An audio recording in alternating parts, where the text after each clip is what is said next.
Greetings, everyone. It's so exciting to be with you today and to share what I'm about to share. I hope you had a great weekend. It's Naomi Wolf of Outspoken and Daily Clout, and we have an amazing new tool that I want to get everyone used to using. It puts the power of all state and federal legislation in your pocket. It goes one step beyond our existing tool, which is BillCam, which is great for activists.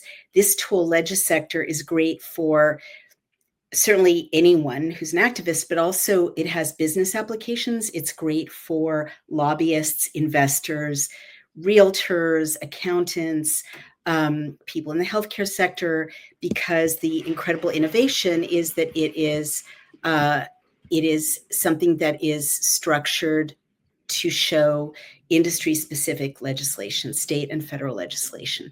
So greetings, and what I'm going to show you today is that you can guide your own investment using LegiSector, and you can see which way the country's going. You can see trends that are affecting the country as a whole that insiders know, but that most people, if they're not lobbyists or don't have lobbyists, aren't going to know, and you can take action on them. And, I often share this kind of example. I was a very, very, very broke single mother for 12 years. And it was through using BillCam, and now I didn't have LegiSector then, but if I did, I would have used it religiously. But BillCam allowed me to see what to take my tiny savings and what to invest my tiny savings in. And it let me see where the city of New York, the borough of New York, was planning to develop housing and build infrastructure to support that housing, build parks to support that housing, put police resources to make those neighborhoods safer, clean up subway stops, create the kind of infrastructure that would benefit developers. And then it let me see where the developers were looking and planning to build, and where they were cleaning up the dumps and cleaning up the sewage processing plants and the light industry. And so that allowed me to invest my tiny savings very productively in residential properties that did really well. And it basically takes the risk out. I don't want to say it takes the risk out of investing, but it takes a lot of unnecessary risk out of investing. And again, the reason I'm so passionate about this is that, I spent my whole life around, until I was ejected in 2021, around elites, usually liberal elites, but elites are elites. And they know what's going on. This is Loki having a little nap next to me. They know what's going on. It's illegal to engage in insider trading, but they don't need to engage in insider trading because they have lobbyists, they have expensive K Street lobbyists, basically, whose job is to let them know what's going to happen to legislation. And so they know and you don't know, right? Maybe if you're lucky and you're a member of a professional organization, doctor's organization or an accountant's organization, they'll tell you what's coming down the pike legislatively, but you're not going to get a comprehensive view, and people have their own agendas.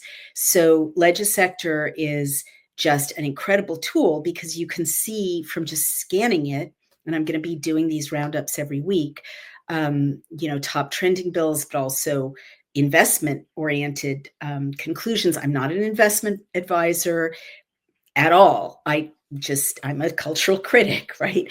But you can see what's happening in terms of where money is flowing, and you can make your own decisions about your investments when you see what's going on legislatively. So what I'm about to show you is very, very interesting. The Trump administration has already had an impact on money flowing into solar.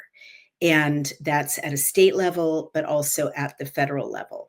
And there's also, the other reason I find this tool so fascinating is you can see that conversation about farmland people's awareness about the value and the importance of our nation's farmland, and the fact that a lot of these huge solar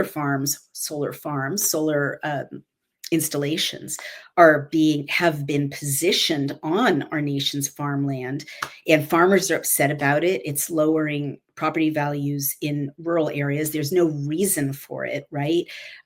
It's just as easy to put solar panels on parking lots or on the roofs of parking lots or on factory roofs and so on, or on what are those called, gray fields, the industrial areas that are decommissioned.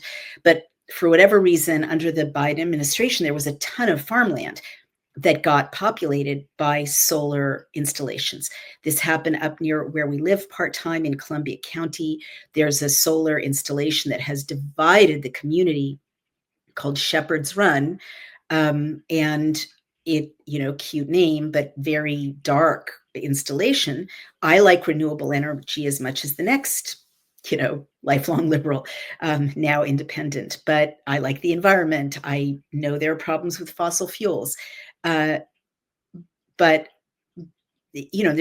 there's no reason not to invest in renewable energy that really is renewable. But what these bills that I'm seeing across the country and federally are showing is that people are becoming aware, and legislators are becoming aware, and they're hearing from their constituents that Americans have figured out that solar panels make environmental problems. They don't just cure environmental problems, they cause environmental problems. And people are becoming aware and telling their elected officials, look, this huge solar farm is driving down, the value of my second home or the value of my rural home, which is true.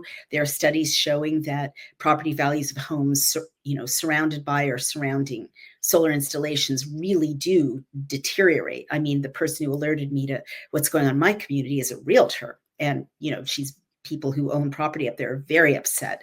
No one wants to live near a solar installation. That's not what you moved to the country for. But also people are becoming aware that, well, China manufactures solar panels. They're not generally manufactured in the United States. A lot of these solar farms, solar installations aren't even American. The one in Columbia County, near the town of Copiague, that has been proposed to take over a massive number of acres of American farmland is actually owned by Spain, right? And people are becoming aware that there are no good plans for how you clean up the land once the solar farm has reached the end of its life, that you're creating a huge environmental mess at the end of the life of the solar panels. I think people are also becoming aware, and certainly the Trump administration is driving this awareness, that solar is not enough, right? That you need a balanced portfolio, otherwise the lights will go out, as they did a couple of years ago in Texas, and leave people without heat, without air conditioning, without lights, and it's really a mess. So I guess what I would say, and I haven't looked at the law about this, so I hope I'm not breaking the law by saying, I'll say if it were me talking about investment, I'm going to show you how you can use LegiSector as a tool for your own investments, whether you've got, 500 or 1,000 or, many multiples of that, right? Whoever you are, our goal is to break down the barriers so everyone can have this knowledge and this success in the market, right? And just understanding what is happening in our country. But what I can see clearly in the top trending and the most recent legislation when I search solar is that the bloom is off solar. And let me show you what I mean. And that if it were I would I would invest in companies that decommission solar. So, or just move my investments. I used to have a portfolio out of an amalgamated bank that was all renewable energy because I was a good liberal and I wanted to do my bit for the environment. But I can tell you right now, if these bills are, causing the ripples that I believe they are, that would not be a good thing for me to have my savings in. And I've actually taken my savings out of that portfolio completely because I can see the writing on the wall. And that is not going to be a booming sector the way it has been. All right, so take a look at this. What I've got here is LegiSector, and you can search any category. So I've searched environmental, and you can see that there are 27 categories ranging from agriculture, alcoholic beverages, cannabis, crime, defense, education, energy. I'm in environment, family-related legislation if you're an activist, for pro-choice, pro-life, finance, firearms, healthcare, housing, immigration, infrastructure, international, labor, jobs, employment, Medicare and Medicaid, public lands, national parks, reproductive rights, abortion, small business, taxes, tech and innovation, telecom, trade, transportation, and voting rights. Those are the 27 sectors in LegiSector. So I'm in environment, and you can, change by just dropping down to another category. But I entered the word solar and I searched, and the search is now going to give me results that are both state and federal. And you can see those here. It's taking a while to resolve because I'm in an area with very faint signal, but it will come up in just a moment. And you can already see the results through that screen. And what you can see is that many, many states and federal bills are reckoning with the end of the lifespan of solar panels. And not only that, but that a lot of bills are, in fact, there we go. A lot of bills are, in fact, dealing with what do you do while you're running your business or funding your mission or managing your portfolio. You should be aware that lawmakers are writing rules that could wipe you out overnight or harm your clients or your property or your community. LegiSector is your early warning system.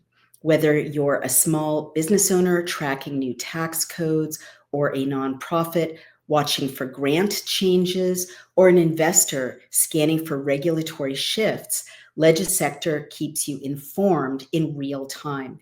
Search bills by keyword, industry, or issue, state and federal, and get a dedicated legislative portal for your industry, ranging from cannabis to infrastructure, family issues, hedge funds, taxes, accounting, mortgages, real estate, 15 different sectors. LegiSector gives you the edge to pivot, plan, and protect what you've built. Go to legisector.com and start tracking legislation before it tracks you. Sign up for a free 30-day trial now. Thank you. When the solar panels are dead. So again, given that many, like most of the bills, when you go back to, and these are by date, right?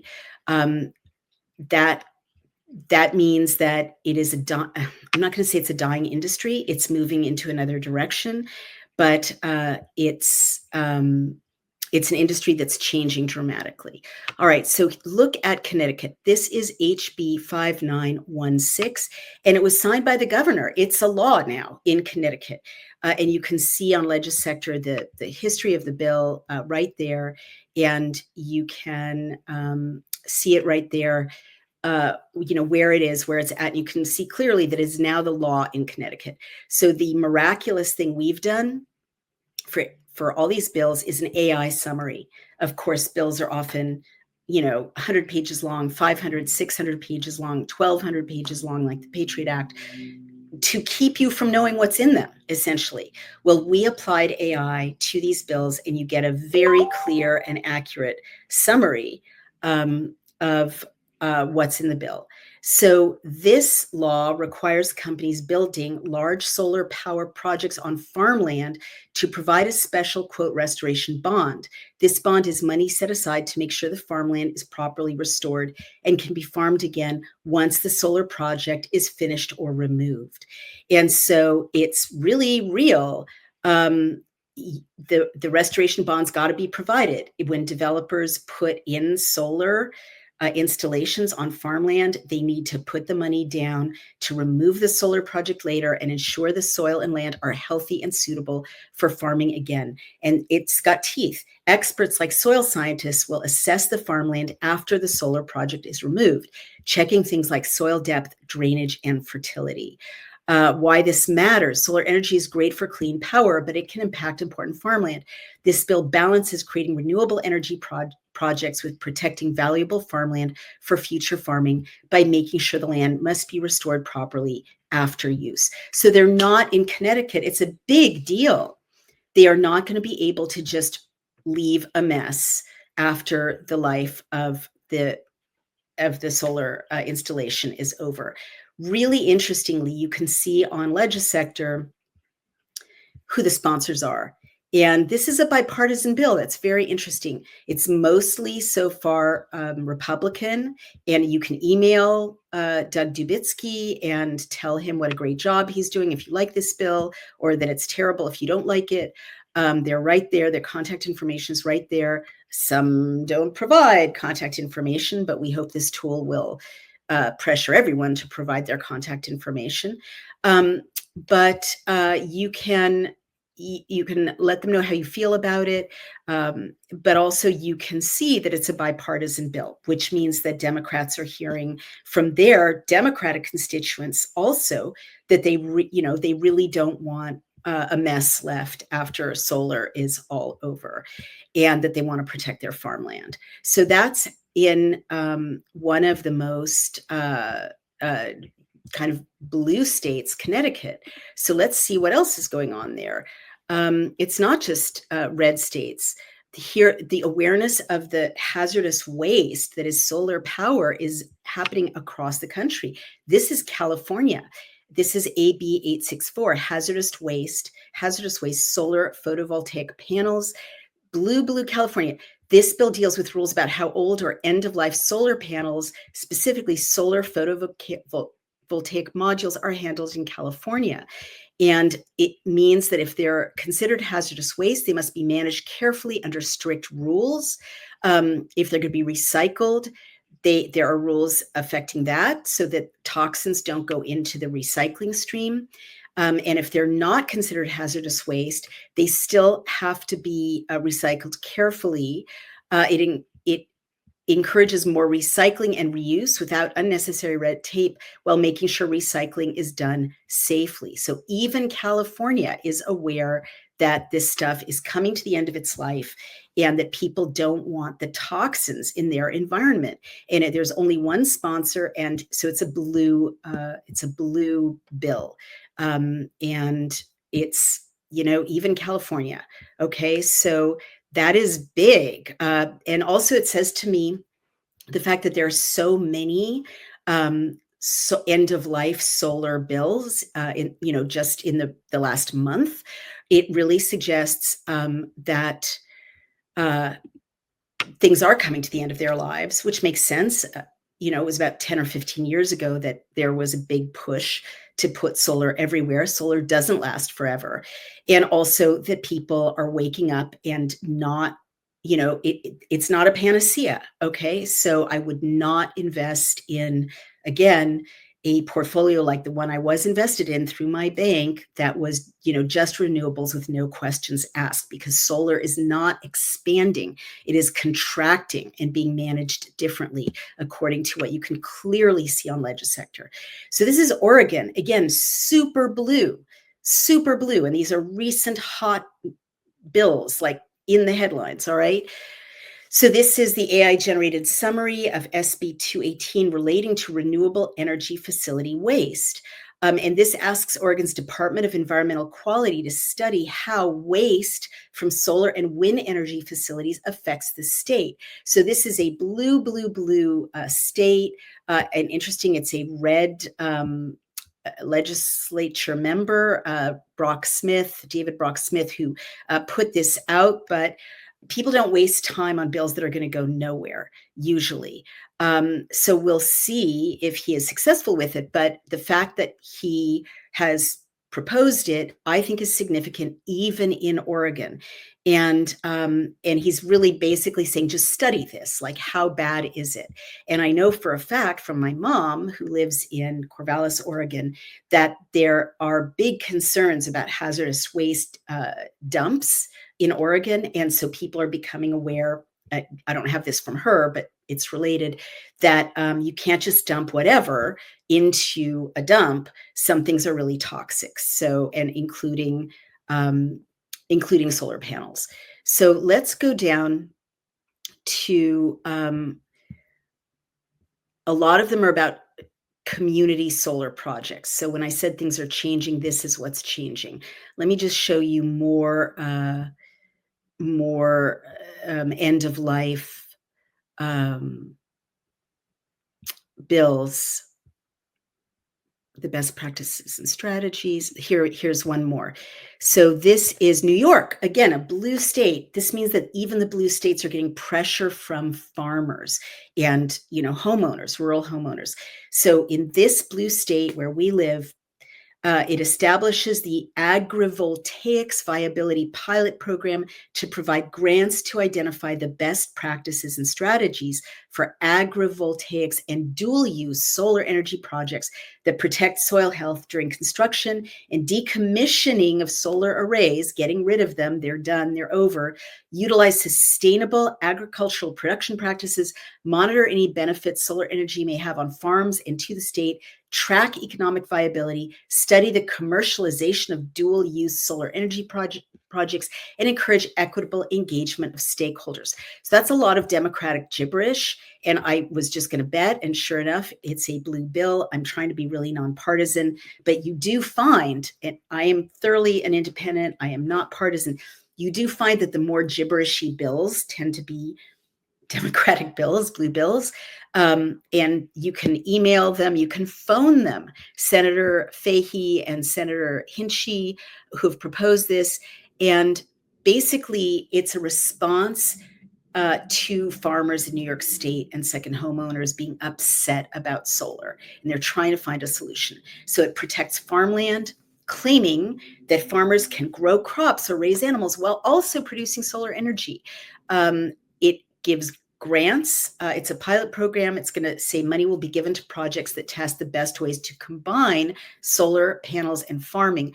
I'm going to bet that these chicks are not farmers, because literally from having seen these giant solar farms in New York State, I literally don't know how you're going to combine farming with solar panels. I'm not a farmer, but literally there's nowhere to plant. It blocks the sun, paradoxically. So I'll be amazed if anyone figures this out. But this is, as a former political consultant, I see what this is. They don't want to give up on solar. They've gone all in, the Democrats, but they're hearing from farmers and second homers and rural homeowners that it's a mess. They want to keep getting the money that is coming largely from overseas for solar farms in New York State. So they're trying to create a study program so someone can come up with, well, I put some squash underneath or around my solar panels, and I was able to harvest the squash and the solar panels without any problem, so that they can say that solar farms are environmentally sustainable and don't harm New York State farmland. It's a tall order, but this is what, this is why LegiSector is so riveting and important, because you can see the kind of backpedaling, right? It's very transparent. You can see the scrambling. And what you really see with these most recent bills is that Republicans are on the offense because people have learned that China is buying up farmland, right? And that solar panels come from China, and they're not happy about it, and that solar panels ruin agricultural land forever, and also ruin property values. That has clearly broken through to people. And so Democrats do not want the cash flood for solar. It's less now under Trump, of course, than under Biden, but it's coming from overseas. It's coming from private developers, private industry, from investors, from the tech community. So they're trying to find a way to say to their constituents, oh, don't worry, we're going to protect the farmland. So this is kind of a BS bill, and you can see it clearly. But it's there, which is important.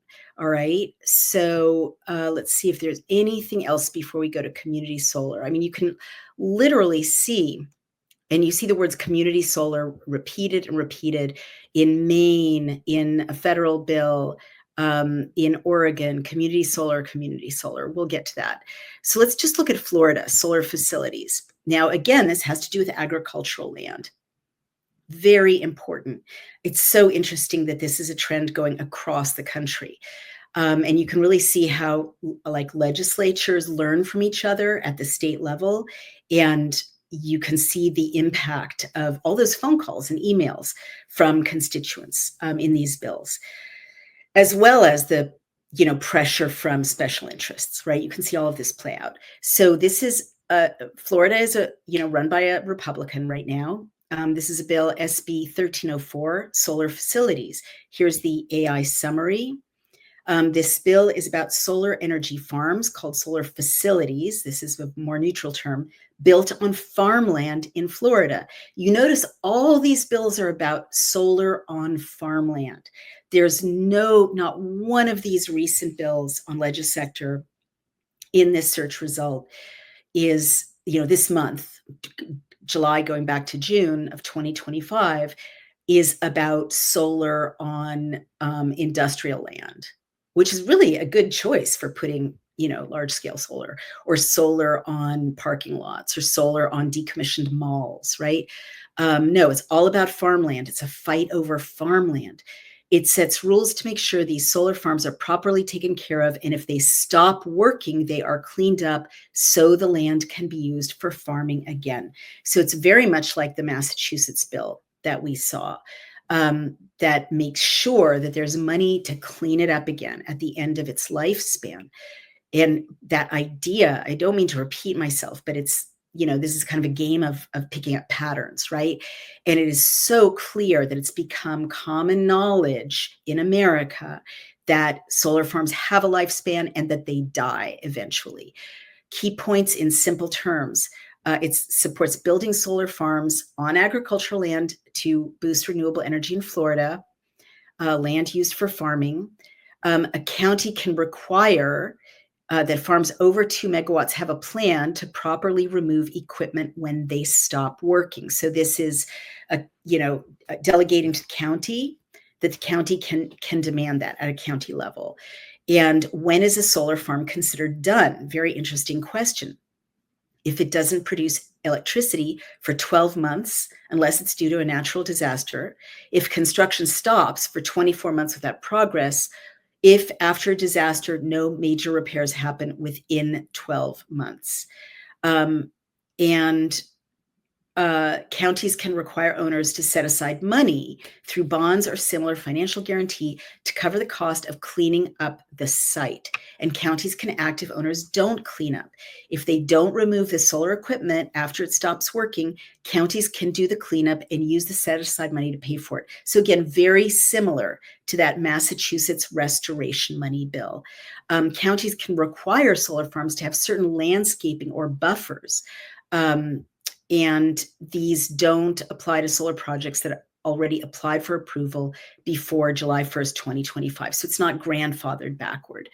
And they can also counties can also set reasonable rules about how substations, the places that connect solar farms to the power grid, look and fit into the area. But they can't require very tall vegetation under equipment access points. So people are worried about the look of substations. They're not pretty. People go to Florida to retire, relax, vacation, enjoy the sun, not to look at big industrial structures.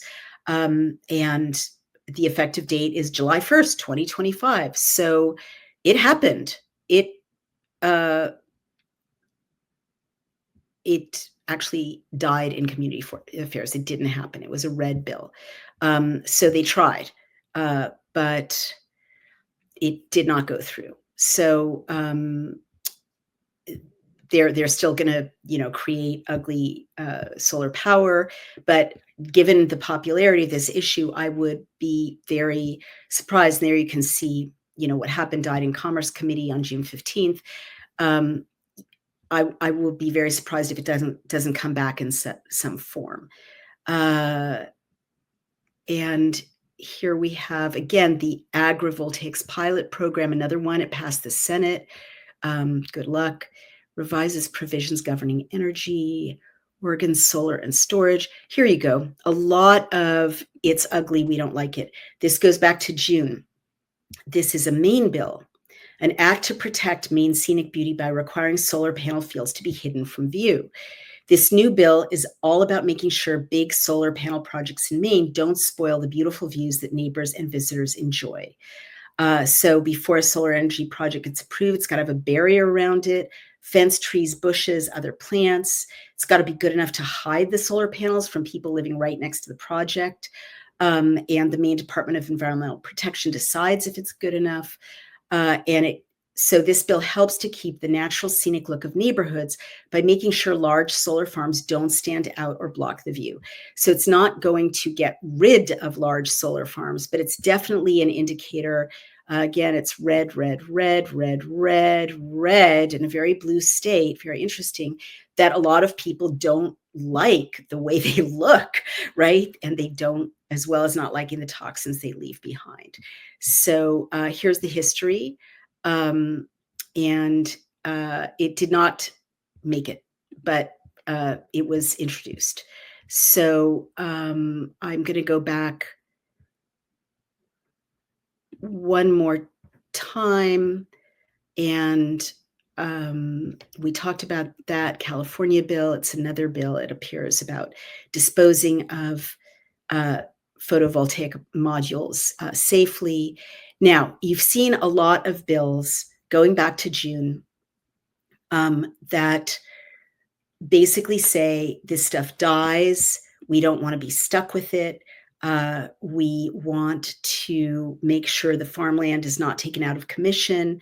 We want to make sure the people who benefited from all this solar farm imposition on agricultural land give back to our communities, the farmland, at the end of the life of this solar farm, in a pristine state, clean it up, get rid of the toxins. So you've seen a lot of that. And I want to say that this is a new trend. I haven't seen that before. And that is why, again, LegiSector is so useful, because it's just like incredibly, how can I say, it shows which way the wind is blowing, right? So you've got all these bills saying solar's ugly, we don't like it, we don't want it, don't bring it here. Now, and clean up after you. Now, this phrase community solar is very current as well. The same fight that looks like largely a red and a blue fight, in which, the blue legislators are trying to come up with ways to keep getting the solar money while mollifying their constituents. And the red legislators are like, just, it's ugly, hide it, clean it up, or don't do it at all, recycle it, deal with it. You are seeing this new phrase, community solar. So I'm very interested to see what kind of solution is community solar, and what does that mean? A lot of these bills will come up with coinages, right? Like the Patriot Act, that introduce kind of a new way for legislators, often to have their cake and eat it too, or for special interests to have their cake and eat it too. So here you are. This is the Community Solar Consumer Choice Act of 2025. It's a blue bill. You can see all the people who introduced it are blue, blue, blue, right? It is a one-party bill. It is all blue. It doesn't have any co-sponsors. And let's see what it's about. The bill is designed to make solar energy more accessible and affordable for everyone by encouraging participation in community solar programs. What is this about? Not everyone can install solar panels on their own rooftops, like apartment renters or people with shaded roofs. Community solar lets people and businesses subscribe to solar energy generated at a shared local solar farm, earning credits or savings on their electricity bill. And what do they want to have happen? This would astonish me if it does happen under a Trump administration, but this is what they're hoping for. The Secretary of Energy will create a program to increase access to community solar, especially for low and moderate income families, businesses, nonprofits, and local governments. The Department of Energy will help state, local, and tribal governments to develop new ways to pay for and deliver community solar benefits, including helpful data and studies. Utility requirements. Most electric utilities will be required to offer community solar programs that everyone can join, including low-income customers. Ownership options. Utilities subscribers or third parties can own or partly own solar projects to help bring more customers on board and keep the market competitive. Federal support. Department of Energy will expand grants and loans to help fund community solar projects. Federal government participation. The federal government may also join community solar programs and can sign contracts lasting up to 30 years for these energy services. Why it matters. This bill helps more people access clean, renewable energy without needing to install solar panels on their own property. It supports fairness, affordability, and cooperation between governments, utilities, and communities to fight climate change and reduce electricity costs. So this was just introduced on July 8th of this year, just a few days ago. And you can see it's only 10 pages long. You can read the actual term of the bill. It's quite vague. And you can see it right there. So, and usually what I find is when there's a very vague bill, special interests make out like bandits. So I'm going to close that. And it's been introduced in the House. It's alive, guys. It was referred to the Committee on Energy and Commerce, and in addition to the Committee on Oversight and Government Reform. So it's making its way through the legislative process. And what that means is it's alive. It could become law. So what does this bill mean? And what does it mean that same phrase, community solar, which didn't exist before, to my knowledge, it's a new coinage, is showing up in bill after bill after bill. Here's one in Oregon, community solar. Makes community solar projects easier to join and supports growing solar energy in Oregon. Who can join? Clear standards to run the community solar program fairly and smoothly, keeping costs fair for everyone. Subscriptions last at least 10 years, helping to keep the project stable and sustainable. Owners and subscribers get credits on their electric bills based on solar power. Solar projects can participate in the state's community solar program, no matter how big they are or where they are in Oregon. So, wow. It's really interesting. And this bill, again, is blue, and it is alive in Oregon. And community solar bills are alive across the country. So now I'm going to stop sharing LegiSector and come back to you. What do we learn from this? It's just mind-blowing. What you can see clearly from what I just shared with you, reading through all those bills that are acknowledging that market-owned facilities are unpopular and dying, and that people don't want to live next to them and they think they're ugly, and it's like NIMBY, not in my backyard. Basically, proponents of solar power, this is why I'm so glad I got out of my green energy portfolio in my brokerage account at Amalgamated Bank. God bless them. It's going to go nowhere, right?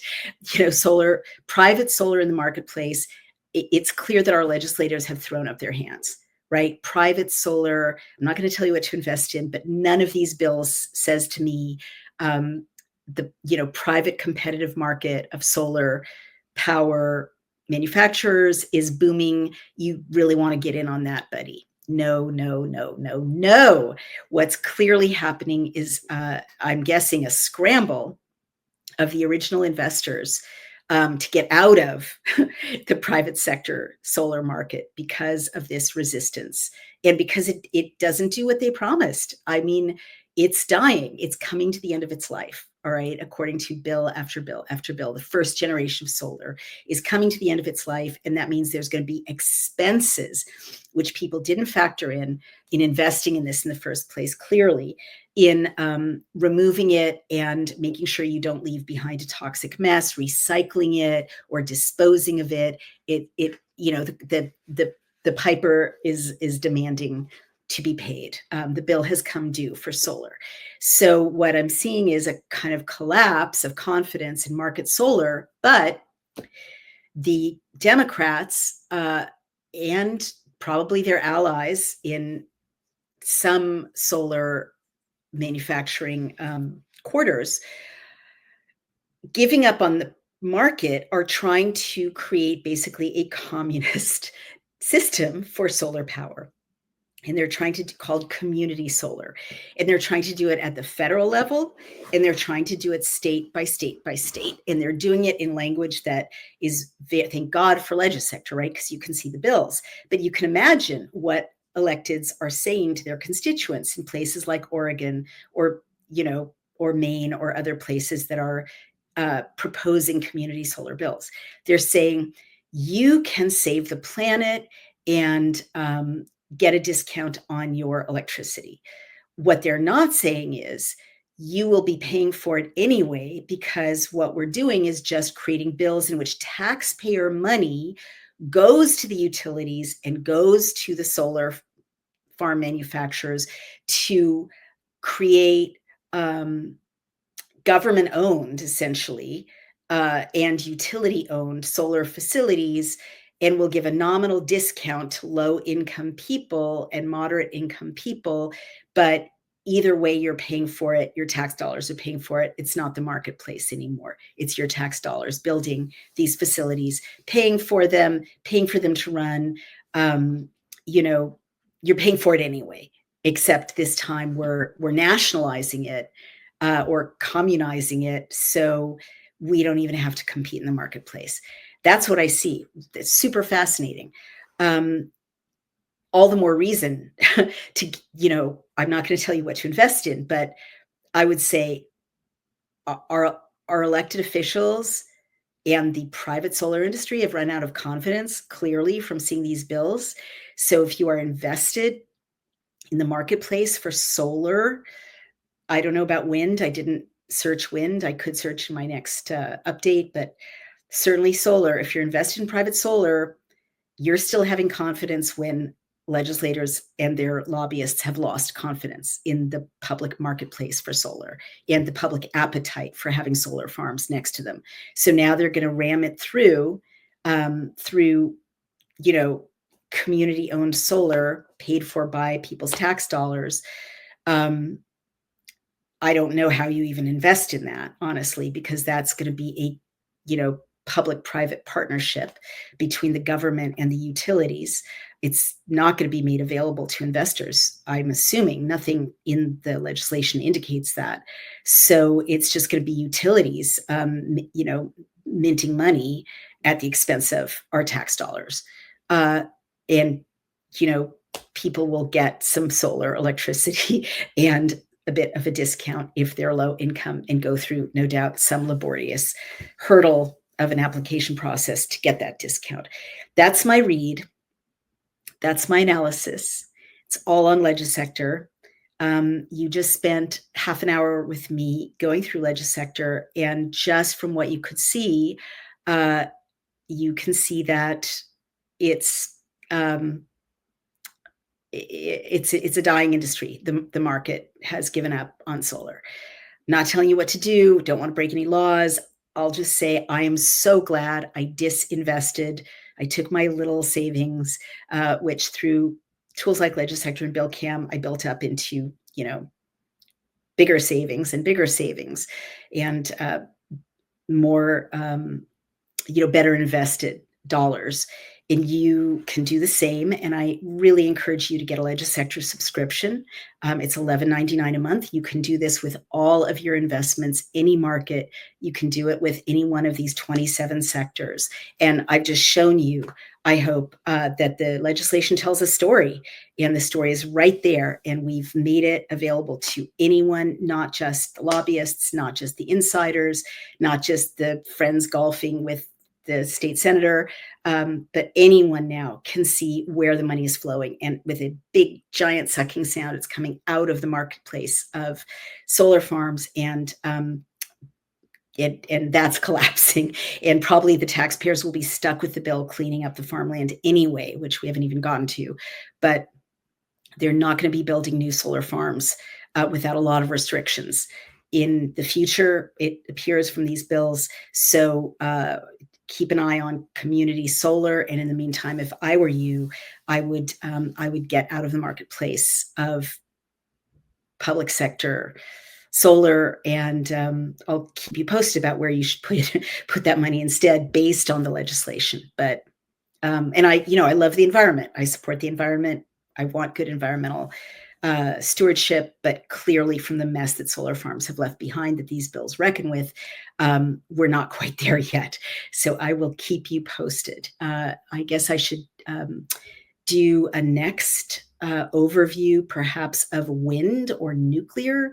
Let's see where the good money is going when it comes to renewable energy.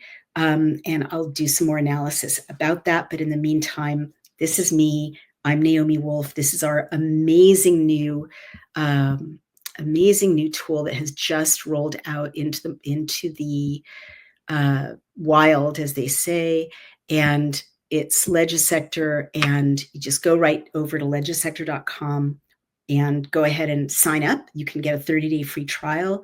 And then it's just $11.99 a month, super affordable. LexisNexis costs many, many, many multiples of that for similar information when it's, or Bloomberg government, many multiples of that. So we are underpricing our competitors so that everyone can get this information, protect your savings, protect your retirement, know what's really going on, know what the legislators know what the lobbyists know, and make informed decisions accordingly.